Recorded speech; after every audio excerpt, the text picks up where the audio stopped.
Bom, primeiro é um privilégio poder estar compartilhando aqui com os companheiros de fé, queridos pastores, um pouquinho da nossa experiência, o que nós aprendemos aqui ao longo da vida ministerial. E agradecer ao pastor Tiago por esta oportunidade.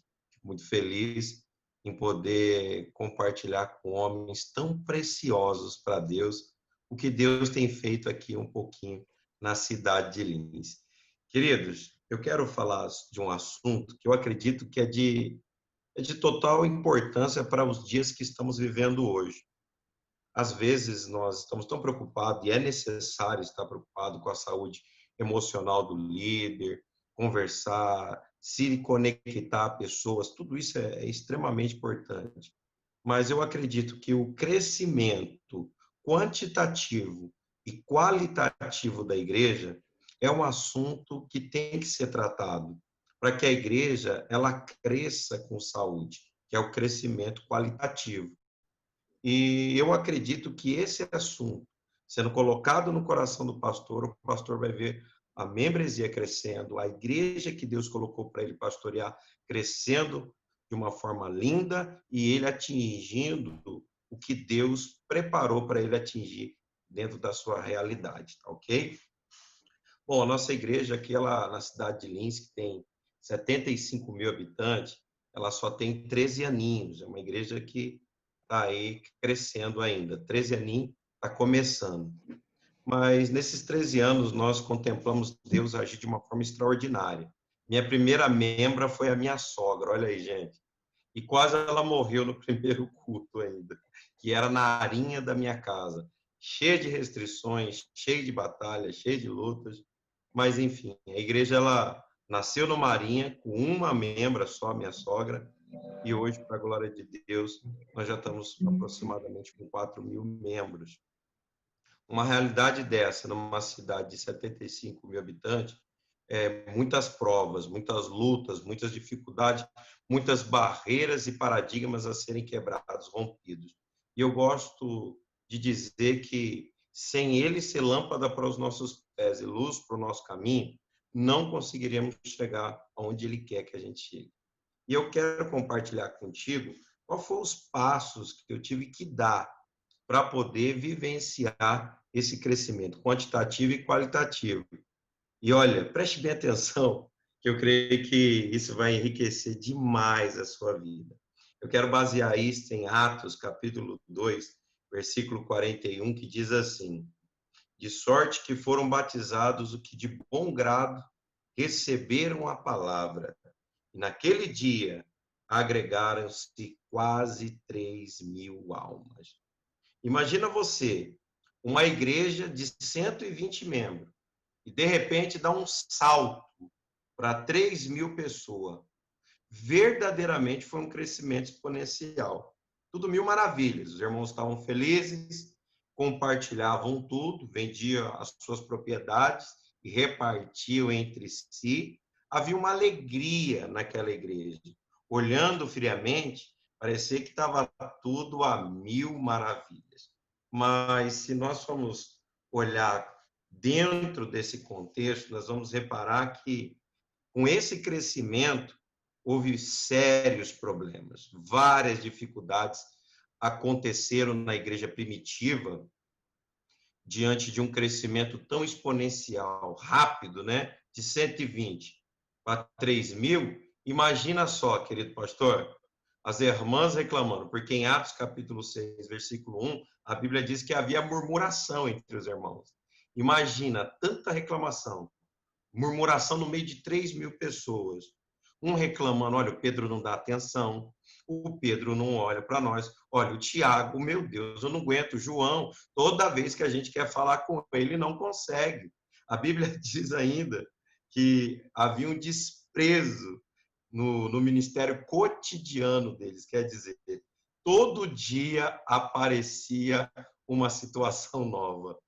Diante de um crescimento exponencial, os problemas vieram juntos. Agora eu quero lhe fazer uma pergunta. Para você viver uma igreja ou um crescimento exponencial e ser uma igreja relevante na sua cidade, Você tem que estar disposto a encarar os desafios. E são N desafios. E esses desafios, se você encarar ele dentro de uma ótica divina, entendendo, tentando decifrá-lo, cada um deles, é aonde Deus ele vai coroar esse crescimento com a presença poderosa dele. É. A igreja, queridos, ela é um organismo vivo que cresce de uma forma orgânica. E a gente ama, né, esse crescimento. Aquele crescimento natural, que de repente do nada vai chegando um e vem chega outro. Crescimento orgânico. Ela é um organismo vivo. Mas a igreja também, ela é um sistema organizacional. Ela é uma organização. Você vai ter que olhar para esse lado. É claro que a gente gosta de falar do organismo vivo, do sentido, pulado, gritado, ou glória, ou aleluia. Nós gostamos, somos apaixonados por isso. Mas vamos ter que olhar para esse lado. Entender o que é igreja dentro da organização, dentro do sistema organizacional. Por quê? Se a igreja primitiva teve que se organizar diante do crescimento, com certeza nós, da igreja contemporânea, igreja do século 21, nós também vamos ter que saber lidar com essa organização. Vamos ter que batalhar para organizar a casa do Senhor. Ordem continua sendo progresso. Isso é fantástico. A unção, ela tem o poder de atrair. A organização, a gestão, a capacitação, ela tem o poder de manter o que a unção traz. E é dentro disso que eu quero estar observando algumas coisas aqui com vocês, que eu acho de extrema importância.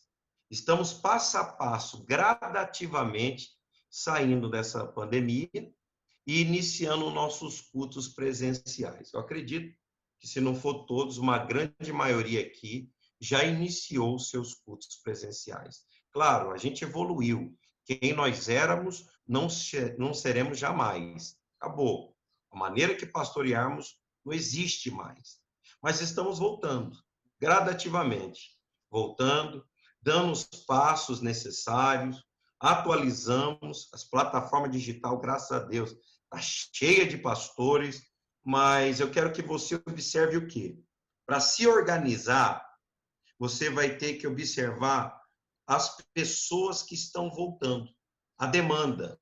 Os irmãos estão voltando. Como eles vão voltar? Queridão, o pessoal passou por um período de isolamento social. Com certeza, esse pessoal, eles vão voltar cheio de alguns problemas. Um deles, você pode ter certeza, que é o desequilíbrio, é crise emocional. E como você se organizou para receber essa galera que vai vir com uma crise emocional? Gente que estava bem antes da pandemia, mas depois, diante de perca de trabalho e de outras situações, eles voltaram para sua casa, voltaram para sua igreja, mas voltaram, uma parte deles, com crise emocional, com desequilíbrio emocional. Como você está se organizando para receber essas pessoas? Elas vão precisar de uma atenção nessa área. Dentro da nossa realidade, nós desenvolvemos aqui um mecanismo chamado Reviva, curando as feridas da alma. Trabalhamos com um psicólogo, ajeitamos ela, trabalhamos um alinhamento com ela para ela poder dar assistência para essas pessoas que vão vir e vão vir com essas situações. A nossa juventude, eles estão vendo aí na mídia o PIB, estão vendo a crise, estão vendo que o mercado de trabalho desacelerou. Então, nós vamos receber essa juventude. Como você está se organizando para receber essa juventude? Pastor, quais são os mecanismos que você vai usar para receber essa juventude, que uma boa parte delas vai estar sem esperança? Eu vou estudar, vou fazer faculdade, como que vai ser agora? Está o desemprego, coronavírus. Então, vai ter o povo dentro dessa juventude desmotivado, não querendo mais fazer faculdade. E como que você vai trabalhar com essas pessoas? Porque se nós, pastores, esperarmos só eles voltarem para os cultos e nós cultuarmos, dar glória a Deus, aleluia, e não nos prepararmos, não nos organizarmos para receber esse povo, pode ter certeza que você vai ter uma perca considerável no número de membresia. Pode ter certeza, querido. Muitos maridos aqui, eles estavam acostumados, sabe o quê? Trabalho o dia inteiro, à noite chega em casa, ou vem para o culto, ou fica com a família, das 6 horas da tarde até 10 horas, depois vai dormir. Com o tal do fica em casa, eles começaram a ter um tempo maior com a família. Claro que a minha esperança é a tua, agora vai estar com a família, vai ter discipulado dentro de casa, vai ser uma bênção. Mas, em alguns casos, na verdade, não é assim. Começaram a ter atrito, faíscas saíram. O casamento, em alguns casos, entraram em colapso. E essas pessoas vão voltar, ou já estão voltando. De que maneira você se organizou para poder receber essas pessoas? Pastor, mas já estou voltando, essas pessoas já estão vindo. Dá tempo ainda. Se prepare, se organize, levante pessoas dentro do seu rol de membresia, pessoas que você sabe que precisa, porque aqui em Atos 6, Pedro ele levantou pessoas para cuidar da demanda. Pedro levantou pessoas para fazer uma organização, desenvolver um sistema organizacional dentro da igreja primitiva. E assim ele deixou bem claro: não é bom que eu deixe o ministério da palavra e da oração, não é bom, e sirva vocês, sirva mesmo. Não, eu vou levantar pessoas para essa demanda, eu vou levantar pessoas. Quem você está levantando aí? Para e pensa. Isso é lindo. Até mesmo o nosso mestre, aqui em Lucas 9,14, eu gosto mais de Lucas do que de João, que fala da multiplicação dos pães. Repare bem que Jesus ele usa um sistema organizacional para poder realizar esse milagre. Ó, gente, é o seguinte, divide aí a turma de 50 em 50. Vamos colocar a casa em ordem. Eu vou fazer o milagre, mas vamos nos organizar. Querido, essa organização ela é vital para o crescimento saudável da igreja. Eu sempre falo aqui para os meus discípulos o seguinte, que a estrutura organizacional da igreja, ela define os papéis de cada membro e facilita na comunicação, estabelece a cadeia de responsabilidades de cada um e faz com que o crescimento seja quantitativo e qualitativo. Pense bem nisso, medite nisso, reflita. O povo está voltando, mas voltando como? A sua realidade, ela vai exigir de você uma ação exata dentro do que precisa. Então, visualize, enxergue, tente decifrar a necessidade que está em sua volta. Jesus, ele é maravilhoso. Jesus fez uma pesquisa de mercado. Ele olha para os teus discípulos, ele diz assim: quem diz o homem ser o filho do homem? Disseram assim para ele: mestre, estão dizendo que o senhor é João Batista, outros estão dizendo que o senhor é Elias, ou um dos profetas. Jesus aí ele fala assim: bom, já fiz a pesquisa externa, deixa eu fazer a pesquisa interna. E vós, que dizes ao meu respeito? Querido, tem pessoas que têm uma visão equivocada da igreja que você pastoreia. E a tua igreja é uma ótima igreja, uma igreja abençoada. Mas nós temos que desconstruir essa ideia da comunidade a qual fazemos parte. Temos que desconstruir essa ideia e mostrar para que viemos, aonde vamos chegar e quem somos. Eles precisam aprender isso. Amém?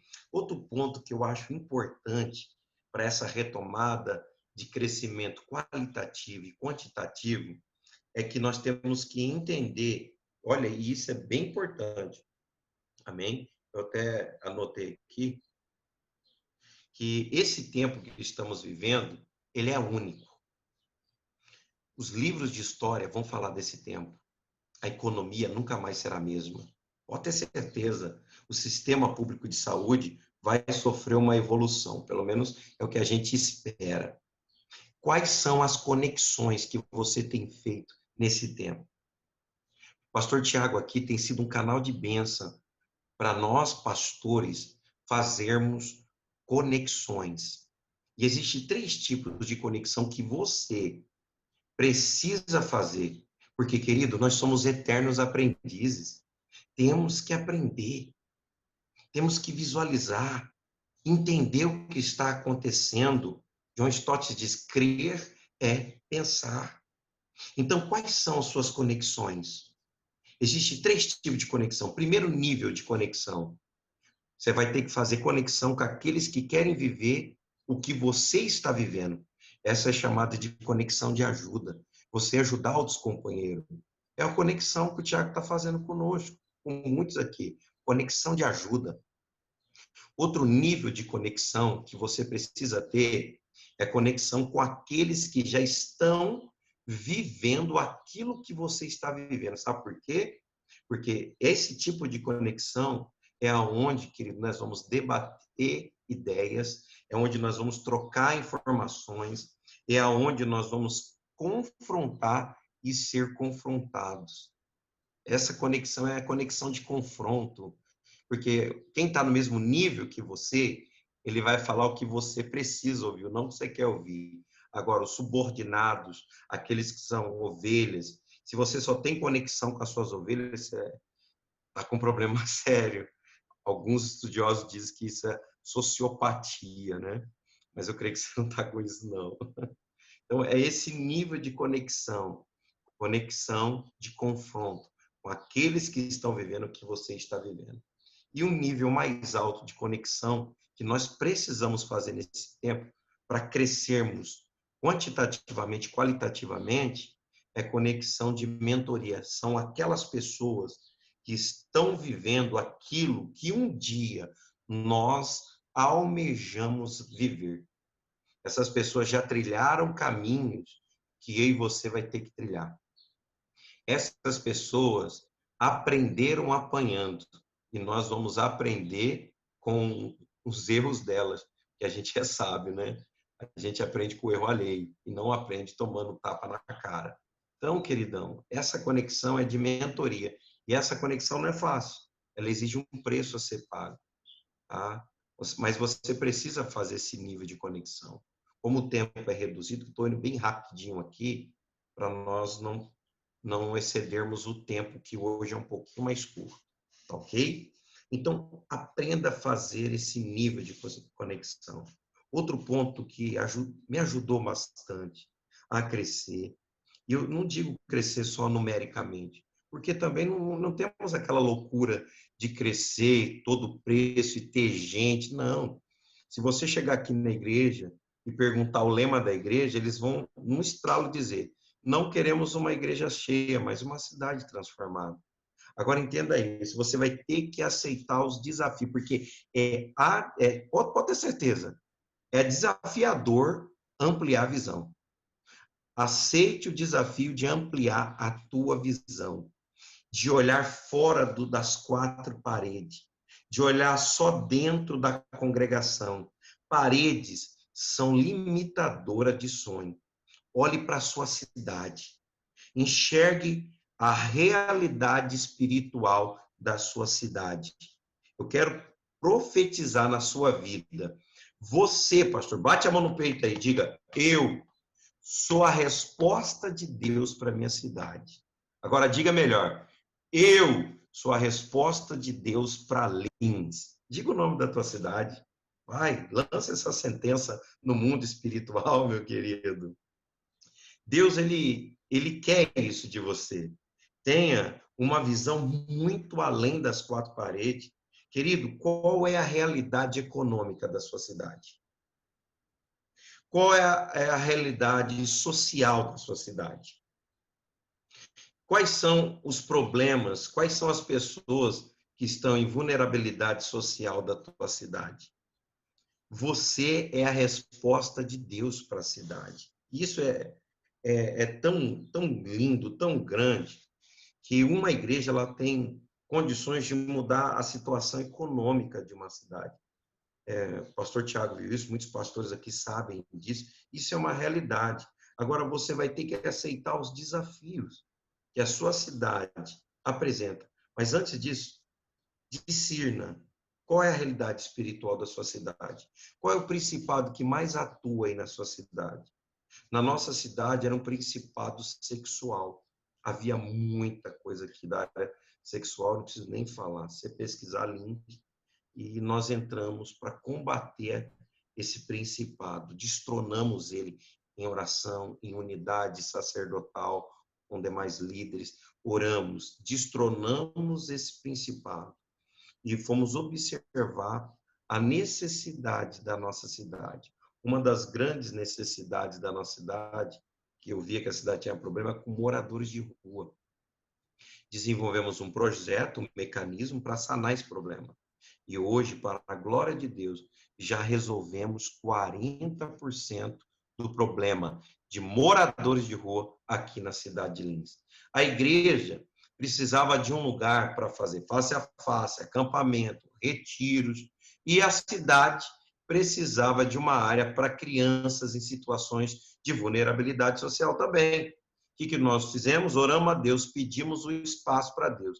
Porque, querido, o que limita o recurso da igreja é a sua visão. Se a sua visão ela for interna, os limites, a finança, os recursos serão limitados. Se a sua visão for externa, os recursos serão ilimitados. Você não depende da situação econômica do país, da situação econômica da sua cidade, para desenvolver uns projetos que Deus plantou no teu coração. O que você precisa é de uma visão que atinja os 4 cantos da sua cidade. Você precisa de uma visão que vai além das paredes. Eu falei para você que a cidade tinha um problema com criança e nós precisaríamos de um lugar para encontros. Deus nos deu um clube da cidade de quase 3 alqueiros, completo, com tudo. Você imagina. Não por causa dos nossos recursos, mas por causa da nossa visão. Como você enxerga a situação econômica da sua cidade? Como você enxerga a situação das crianças da tua cidade? O que te faz chorar quando você passa nas madrugadas pela rua da sua cidade? Porque é na madrugada que a gente vê o que a gente não vê normalmente durante o dia. E às vezes eu vou dar uma volta na madrugada da minha cidade, pelo tamanho, como é uma cidade interior, isso me permite. E eu encontrei situações que me fez chorar, me fez orar. E Deus falou assim, se a tua visão alcançar essas pessoas, eu patrocino a obra. Oh, glória! Você pode dar um glória a Deus aí, meu querido? Porque isso me emociona, isso mexe comigo. Deus nos deu as condições de diminuir em 40% o número de moradores de rua. Com esse clube, nós estamos fazendo um projeto para atender as crianças da nossa cidade. Desenvolvemos um projeto junto às escolas de Lins, porque a igreja precisa cumprir o ID. Esse é o nosso desafio, olhar fora das 4 paredes, ser igreja fora da igreja. Treine pessoas para isso, meu caro. Deus conta com você, pastor. Essa nossa retomada, ela vai ficar marcada com uma graça e com a unção que Deus quer derramar. Peraí, opa, voltou. Que Deus quer derramar sobre a nossa vida.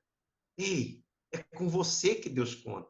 Você é a resposta de Deus para essa cidade. Davi aceitou o desafio de derrubar o gigante.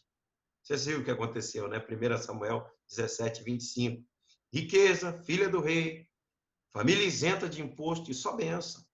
Em 1 Reis 18, 39, Elias lutou contra os profetas de Baal. E o que aconteceu? Toda a nação disse, só o Senhor é Deus. Só o Senhor é Deus. Amém. Glória a Deus. Estão me ouvindo legal? Ok?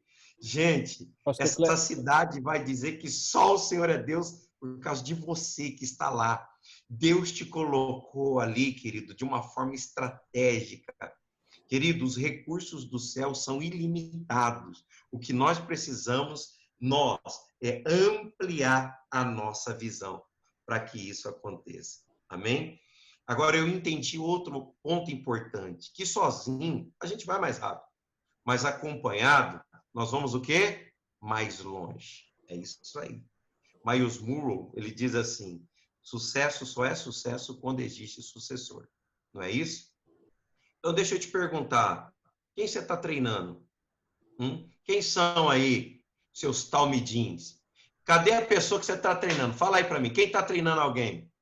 Quem está preparando para treinar? Porque ei, você já percebeu o time desse momento? É time de abrir mais igreja ou é time de formação de líder? O que você acha? Vota aí, 1 ou número 2. Que time que é agora? O time é para expansão de novos tempos. De repente, a sua realidade é essa. Na minha realidade, o time para este momento é eu formar novos líderes. Quem você está formando? Agora entenda, não espere pessoas prontas. Entenda, espere pessoas moldáveis.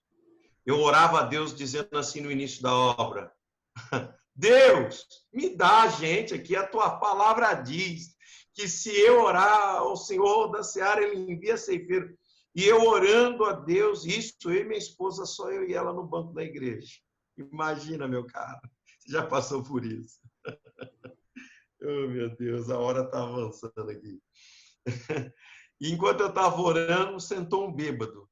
Eu olhei e falei, misericórdia. O Espírito Santo falou no meu coração, tá aí o seu obreiro. Eu falei, não é Deus não, tá amarrado esse negócio. Rapaz, no fim, ele ficou até o final do culto.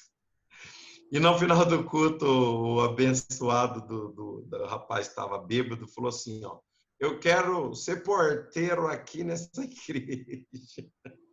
Gente, incrível, né? Se a gente cuida daqueles que ninguém quer, Deus dá aquele que todo mundo quer. Então eu falei, deixa eu cuidar desse camarada. E hoje ele é o pastor Marcelo Amauri, meu amigo, pastor de uma das nossas igrejas filhas. Ei, por que Jesus escolheu pescador e não pensadores? Pare e pensa. Vamos lá. Eu prefiro pessoas incapazes, porém fiel, do que pessoas capazes e infiéis. Porque o incapaz, ele pode se tornar capaz, mas o infiel fala do seu caráter. E caráter, querido, é algo essencial para que a igreja cresça com qualidade. Não adianta ter talento, né, como diz o pastor José Gonçalves, e se não tem caráter, não dá. Eu prefiro gente que não tem talento nenhum, mas tem caráter, porque esses aí a gente vai trabalhando, investindo na vida deles, eles vão chegar lá. Mas agora, por que Jesus escolheu pescadores, na sua grande maioria, e não pensadores? Repare as qualidades de um pescador. Primeiro, todo pescador ele é moldável. Ele está pronto a ser moldado, ele é ensinável, ele recebe as correções. A princípio, olha quem eles eram e quem eles se tornaram. Segundo, por que Jesus escolheu pescadores? Porque todo pescador ele é proativo. Gente, trabalharam a noite inteira, não pegaram nada, e ainda de manhã os camaradas estavam lavando rede, já se preparando para uma futura pescaria, porque com rede suja não dá para voltar a pescar. Terceiro, por que Jesus escolheu pescador e não pensador? Porque uma das características dos pescadores é a sua paciência, né? Todo paciente, todo pescador, ele é paciente. É uma realidade. Ele é bem paciente. E todo pescador é corajoso. Dá uma olhada lá para Pedro, quando ele pega a espada e parte para cima. Então, Jesus ele observou mais essas características para poder formar os seus 12 do que em grandes mentes brilhantes da sua época. Agora, o nosso problema é que às vezes a gente quer gente pronta, gente capaz, que se Deus mandou, amém. Deus pode mandar uns Paulos aí na tua igreja, amém. Mas, querida, a igreja é um celeiro de gente talentosa. Nós temos que garimpar esses talentos. Temos que aprender a trabalhar com pessoas, querido, que estão dispostas a aprender. E porque às vezes você não vai encontrar gente capaz, você vai encontrar gente disponível. Entenda isso. E há uma diferença muito grande entre gente capaz e gente disponível. Olha lá em João, capítulo de número 4. A mulher, dentro dos padrões da sociedade da época, 100% fora. Mas, enquanto os discípulos estavam lá comprando lanche, lá, foram para a feira comprar lanche, a mulher estava trazendo a cidade para os pés de Cristo. Olha o padrão. que a sociedade exigia. Então, entenda, Deus vai mandar pessoas para você trabalhar que são incapazes, porém moldáveis e disponíveis. Esteja de olho em pessoas disponíveis. Eu comecei a trabalhar com gente disponível porque na minha realidade não tinha muita gente capaz mesmo, e comecei a acreditar neles, porque se Deus acreditou em mim, por que eu não vou acreditar neles, né? E eu comecei a investir. Gente, além dessas pessoas serem gratas, elas tornam sua família grata, porque tem pais aí que ninguém acreditou, tinha membro aqui que ninguém acreditava nele, nem a família. Aí vai o pastor e acredita nele, ajuda ele a se purificar, dá um banho nele da palavra, coloca as vestes novas em oração nele. E aí a família vê aquele camarada que ninguém dava nada, alinhado, bonitinho, fala, não, peraí, que negócio que é esse? Ninguém acreditava nele, chegou um e acreditou. E essa pessoa, além da fidelidade que ela vai exercer, são pessoas que o nível de produtividade é muito grande. Porque é muito fácil a gente encontrar nas pessoas, na igreja, pessoas que têm uma índole consumista. Tem muito. Agora, quem são os produtores, aqueles que gostam de produzir? Claro que isso tem a ver com a cultura marxista que a gente vê por aí, porque é uma cultura que consome, não é uma cultura que produz. Mas na cultura do reino, o negócio é produzir, sabe? É dar, é em se entregar. Então, procure pessoas disponíveis. Procure gente assim na igreja. Mais um ponto que eu acredito que é vital para que a igreja cresça, quantitativamente e qualitativamente. É vital. Todo líder tem que desenvolver algo que o Senhor já nos deu: poder criativo.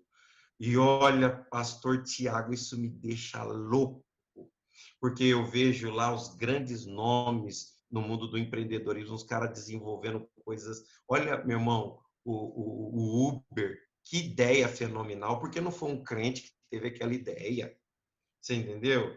Olha a Pilcan, aquela pílula que grava a pessoa por dentro, também foi israelense que criou, né? Mas por que não foi um crente? Gente, quantas invenções, o telefone e outras invenções que estão por aí, por quê? Poder criativo não está só dentro do cristão, está dentro do ser humano. Quando Deus deu o fôlego de vida para ele, você, pastor, vai ter que entender isso. Gênesis 1:1 fala sobre isso. E no princípio criou Deus. Bereshit bara Elohim. Bereshit, princípio, barar. Guarda essa palavra, barar, quer dizer criar ou poder criativo divino. Sabe quando Deus te deu esse poder criativo? Quando ele soprou em suas narinas o fôlego de vida. Agora, se você não desenvolver esse talento que está aí dentro, fazer como o apóstolo Paulo disse, né? Desperta o dom que há em ti. Querido, desperta, desperta sim, desenvolva o poder criativo de Deus e comece a criar mecanismos dentro da sua realidade pastoral. Oh, meu Deus do céu! Vamos lá, desenvolva mecanismos. Eu vou dar um exemplo aqui para vocês. Eu fiz algo chamado PRP. Aqui na igreja, muita gente rondando, querendo roubar e tal, e tal, e tal. E alguns policiais na igreja. Eu fiz um grupo chamado Centurião, só com policial. Obreiro policial. E eles gostaram, você acha que não? Coloquei lá um símbolo bonito, fiz uma cerimônia, chamei os caras à frente, tal, tal. Nós criamos esse departamento e tal. Conversei com eles, me apresentaram a comandante, vai, vai. Várias conexões foram criadas depois que criamos centuriões. Tá, mas dentro disso, não parou ainda, diminuiu, deu segurança para os membros. Sala de criança tem policiais, voluntários, que são obreiros, centuriões e tudo mais. A igreja está. Mas e depois? Eu perguntei assim, por exemplo, quando o cara está na viatura, o que, que ele faz? De madrugada, ele come o quê? Come uma coxinha, toma um negócio, tal, tal, tal. Será que eles gostariam de um pãozinho de queijo, um café quentinho? Parar aqui na igreja com o guarda e tomar? O pastor, se o senhor oferecer um kit para eles, olha, Eles vão amar. Conversei com o guarda, estamos preparando o PRP, posto de refeição para PM. O cara chega, vai chegar, estamos ajeitando já, daqui a pouco isso já sai. O cara chega, pega um copinho de café, pãozinho de queijo, tal. Sabe o que vai acontecer? Além de estar com o giroflex ligado, acaba dando um policiamento ali na igreja. Então, quer dizer, nós temos que criar mecanismo para poder avançar dentro de cada realidade, dentro do seu contexto, dentro da tua realidade. O que você está criando? Querido, nós não podemos esperar acontecer. Você tem que fazer acontecer. Nós não esperamos acontecer. Nós criamos mecanismos para fazer acontecer. É a fé com ação. É isso aí, é você avançando, é você fazendo a diferença. Amém? Agora, me perdoe te dizer algo. A religião, ela é castradora. Infelizmente. Ela suspende o processo criativo dos líderes. Sabe por quê? Quando a gente enfrenta, pastor Natan, algumas guerras, a gente logo aciona o gatilho mental. Eu vou orar. Eu vou jejuar. São gatilhos. Enfrentou um problema. Eu vou fazer isso. Não, querido. Você tem que parar, refletir e desenvolver mecanismos para poder solucionar essa questão a qual você está vivenciando, no que diz respeito ao crescimento da igreja. Existem muitas formas de Deus se comunicar com o homem. Uma delas é o poder criativo. Vamos, a partir de hoje, avançar? Amém? Pastor Tiago, obrigado. Quero fazer uma oração com os pastores aqui agora. Amém? Dizer que foi um prazer, ainda que picadinho aí, né? Foi um pouquinho daqui, um pouquinho dali, mas eu quero fazer uma oração para que Deus abençoe o crescimento de vocês. E eu acredito que numa próxima oportunidade eu vou poder explorar mais esses assuntos aqui, que foi bem rapidinho, tá bom?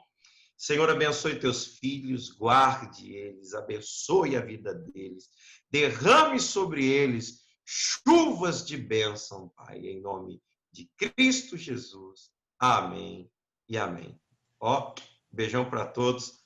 Deus abençoe. Passando por mim, gente, para por aqui.